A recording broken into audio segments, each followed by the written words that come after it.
Olá a todos, sejam muito bem-vindos a mais uma aula. Aqui é a professora Shirley Botelho, do componente de História, e te convido a dar uma olhada no objeto de conhecimento da nossa aula. Aula 22, revisão e avaliação. Vamos lá!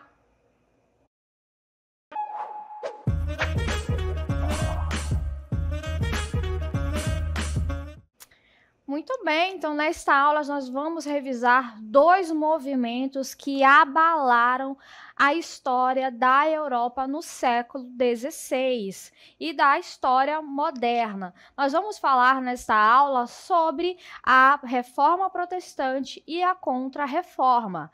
A Reforma Protestante foi um movimento reformista iniciado por Martinho Lutero, que era um monge católico que estava insatisfeito com algumas práticas adotadas pela Igreja Católica. E a gente vai ver agora um momento inicial, um marco histórico que vai dar esse pontapé inicial para o início da Reforma Protestante. E nós estamos aqui, nessa ilustração desse movimento que vai ilustrar o início da Reforma Protestante, com Martinho Lutero fixando suas 95 teses na porta da igreja de Wittenberg, na Alemanha. Mas o que isso significa? Martinho Lutero, ele era um monge, um membro do clero da Igreja Católica, certo? Apesar disso, ele tinha severas críticas da igreja em relação a algumas práticas e doutrinas que a igreja possuía. Então, ele vai escrever 95 pontos no qual ele estava criticando a Igreja Católica. Esse é um ato que era muito comum nas universidades da época, onde as pessoas elas colocavam seus pontos, as suas teses, convidando ao debate. Então, ele faz justamente isso. Ele coloca os seus pontos, as suas 95 teses, convidando ao debate teológico. No entanto, esse ato de Martinho Lutero, ele vai ser disseminado em toda a Europa por conta da imprensa de Gutenberg. E no momento em que a Europa ela está sendo enfervescida ali com as ideias renascentistas. Então, isso vai abrir uma verdadeira caixa de Pandora e vai culminar com um cisma na cristandade. E a gente vai observar, ao longo da aula, que vários interesses vão surgir com a Reforma Protestante. Vamos observar, então. Então, quais são as causas da Reforma Protestante no cunho político? Reis e nobres queriam romper o poder com a Igreja Católica. A Igreja Católica ela detinha grande influência política, Muitos reis, muitos nobres, eles precisavam consultar o clero para tomar determinadas atitudes. Lembrando que era a Igreja que coroava reis e nobres, algumas tradições, algumas coroações, alguns ritos, eles precisavam passar pela igreja, precisavam da bênção de algum membro da Igreja Católica. Então, eles queriam se desvincular da igreja para tomar decisões. Eles queriam consolidar mais esse poder em suas mãos, sem necessitar da bênção de algum clérigo. Eles não queriam mais se sujeitar à autoridade papal. Então, eles queriam essa desvinculação política com a igreja. Havia também interesses econômicos, causas econômicas para a Reforma Protestante. Havia uma grande insatisfação com a quantidade de impostos que eles deveriam ser repassados para a igreja. Então, haviam várias taxas, haviam dízimos, haviam ofertas que muitos países que eram pobres tinham que manter, tinham que continuar pagando. E eles estavam insatisfeitos com esses impostos, com essas taxas.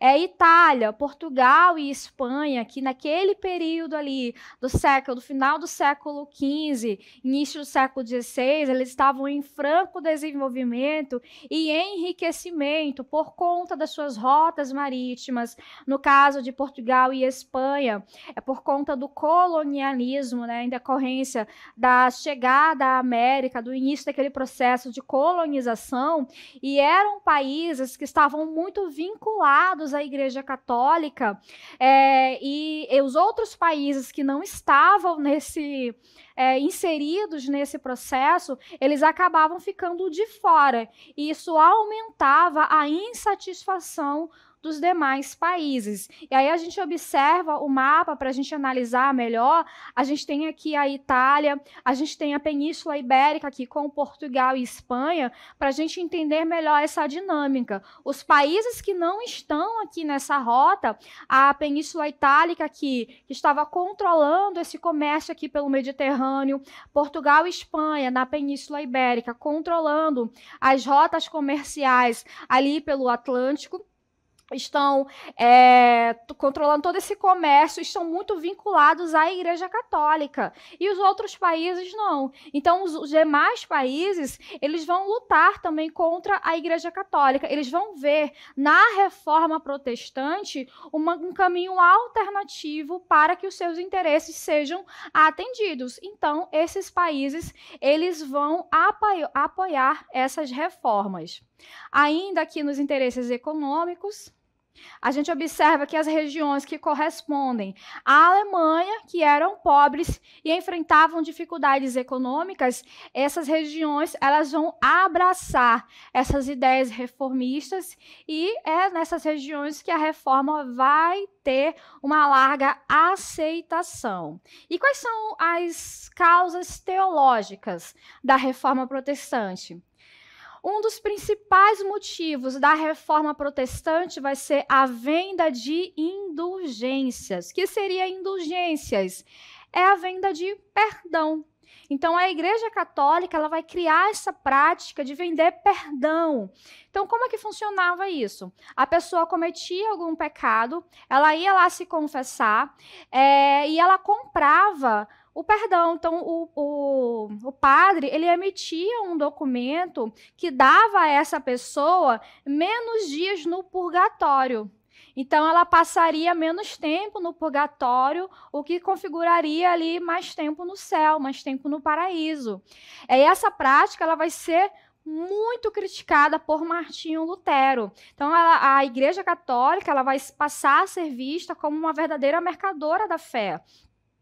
Outra crítica que a igreja vai sofrer é em relação ao acúmulo do poder político do clero, né? Então, eles vão criticar esse poder que o clero vai ter, além do seu poder religioso.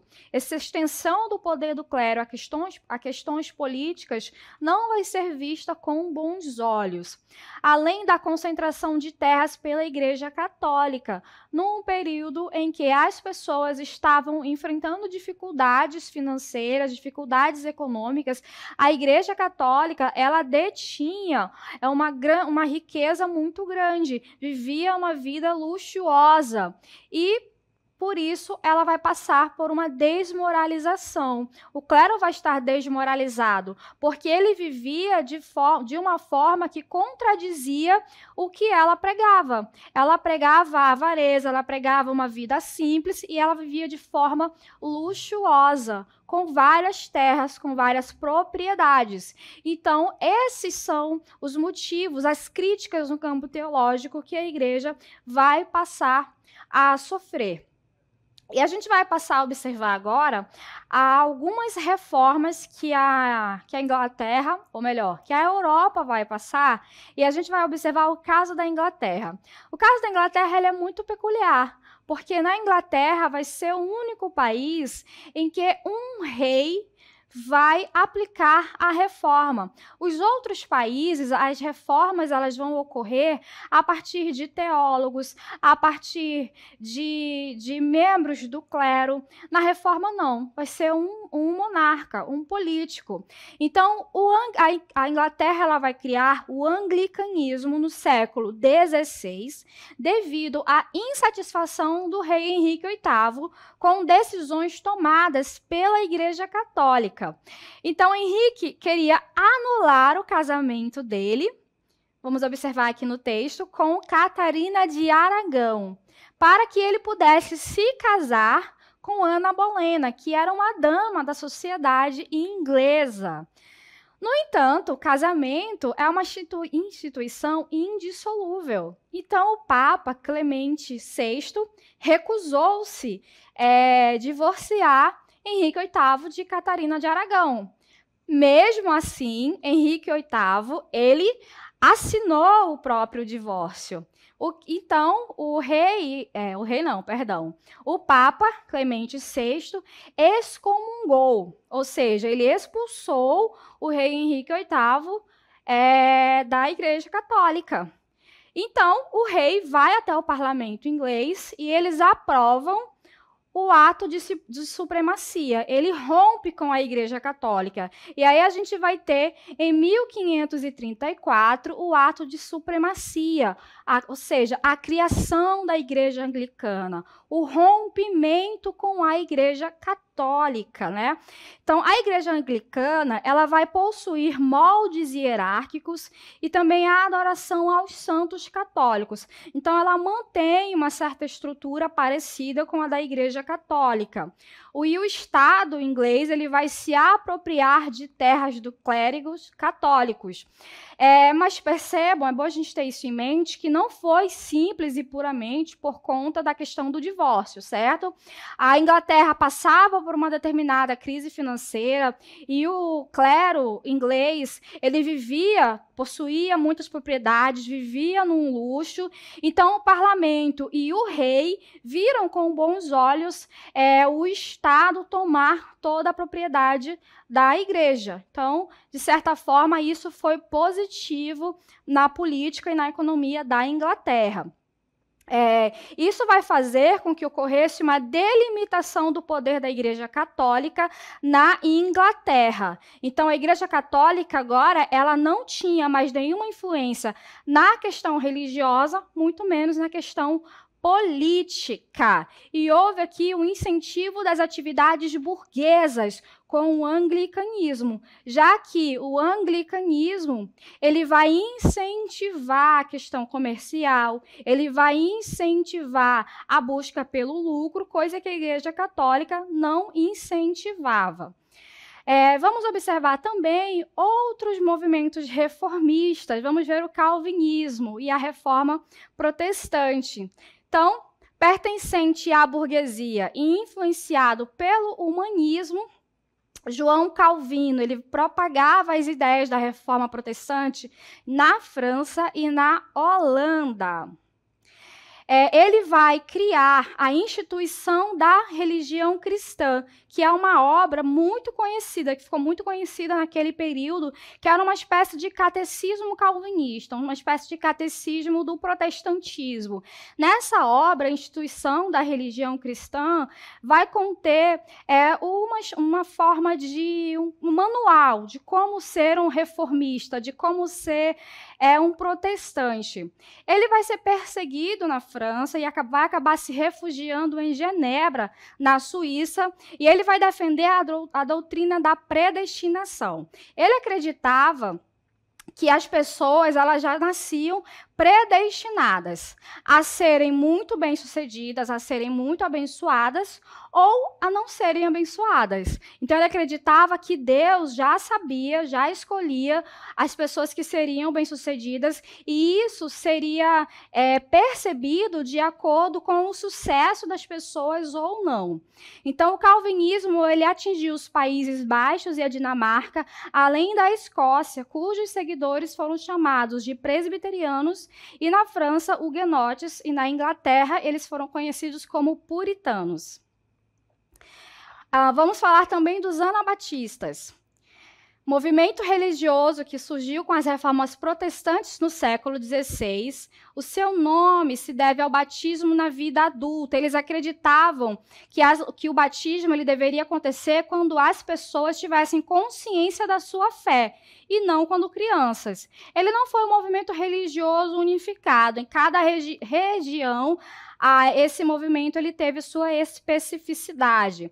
Eles criaram uma certa consciência social, faziam uma crítica da sociedade, eles se viam explorados pelas classes superiores e propuseram diferentes formas de organização social, em que houvesse igualdade entre todos os homens. Esses são os anabatistas. Então, a gente observa que esse movimento ele foi muito grande, amplo, atingiu diversos países ali na Europa e se espalhou pelo mundo. E a Igreja Católica, como que ela ficou nisso tudo? A Igreja Católica, ela perdeu o poder político, ela perdeu o poder espiritual na Europa e em diversas partes do mundo.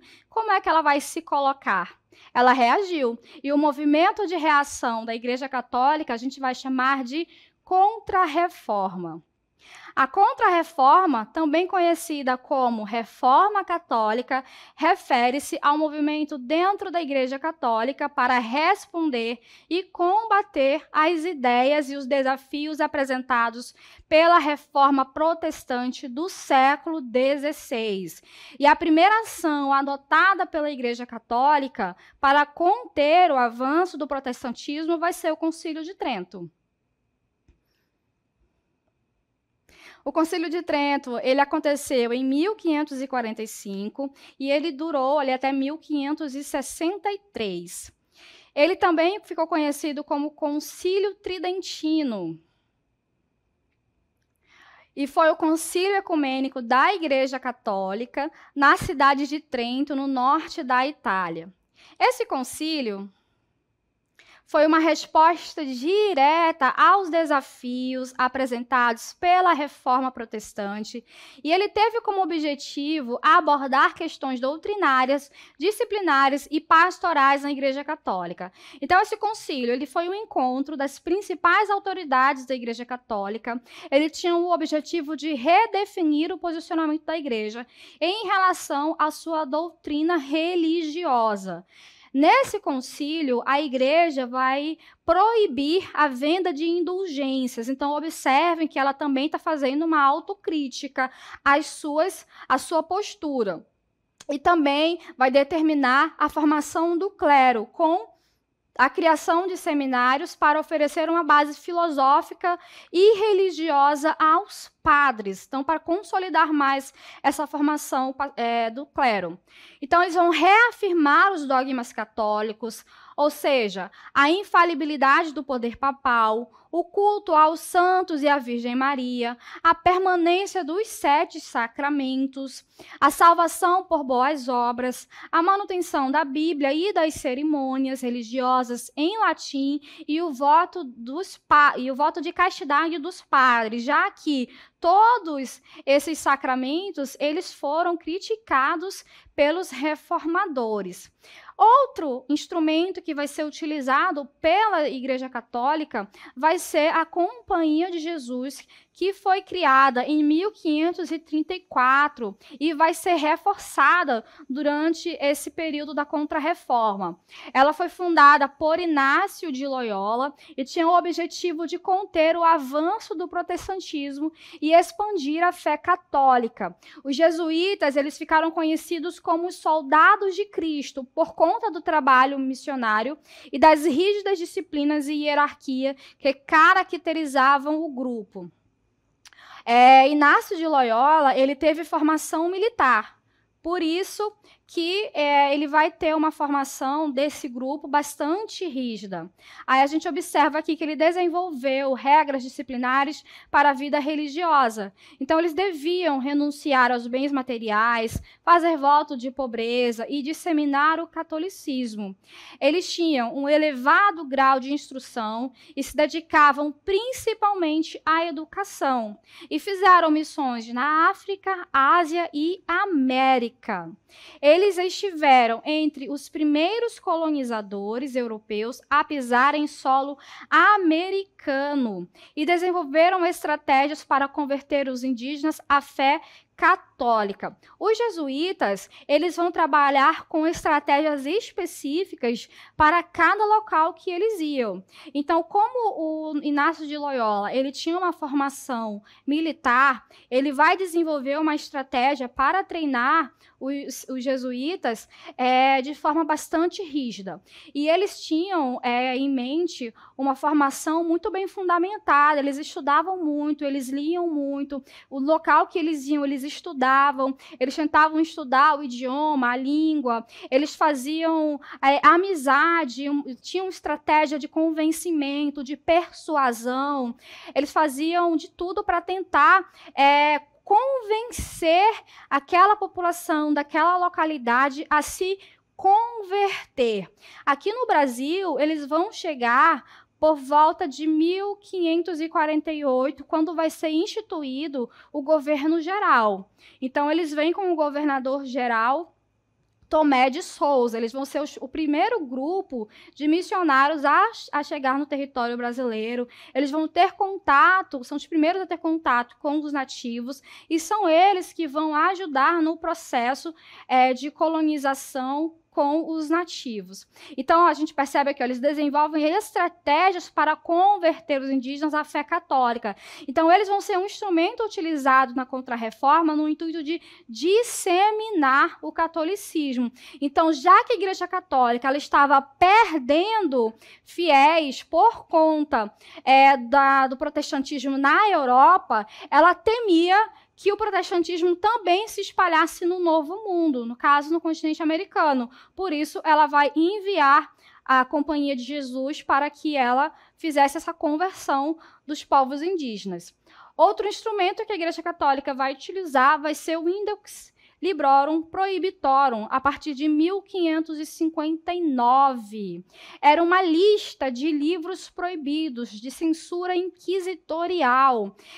Através desse índex, a Igreja fazia o controle da circulação de livros contestadores do credo católico. Então, lista de livros proibidos aos católicos. Qualquer livro que a Igreja considerasse herético, qualquer livro que fosse contra a moral cristã, que criticasse os fundamentos da Igreja, que criticasse a fé, a Igreja, ela anexava nessa lista e era totalmente proibido. As pessoas que estivessem portando esse tipo de livro, ela poderia até ser condenada à morte.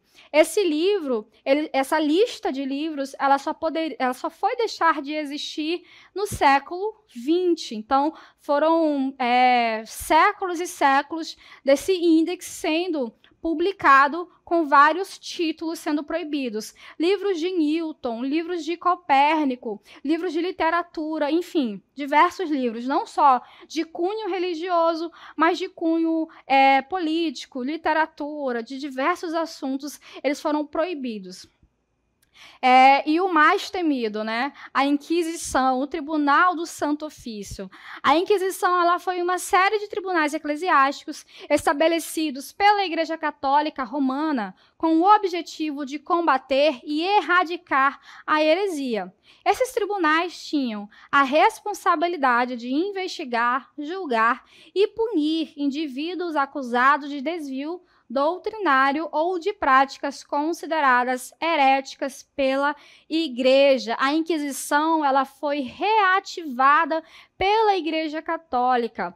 O Tribunal do Santo Ofício foi um tribunal que foi muito utilizado durante o período medieval. Eles tinham várias práticas de tortura que eram muito cruéis e eles foram utilizados nesse processo. Todas as pessoas que eram consideradas infiéis, mouros, judeus, muçulmanos, mulheres que eram consideradas bruxas, todos aqueles que não queriam se converter ao cristianismo, eles eram torturados e condenados à morte. Então, esse tribunal perdurou durante esse período da Contra-Reforma e foi utilizada em larga escala nos países católicos, certo?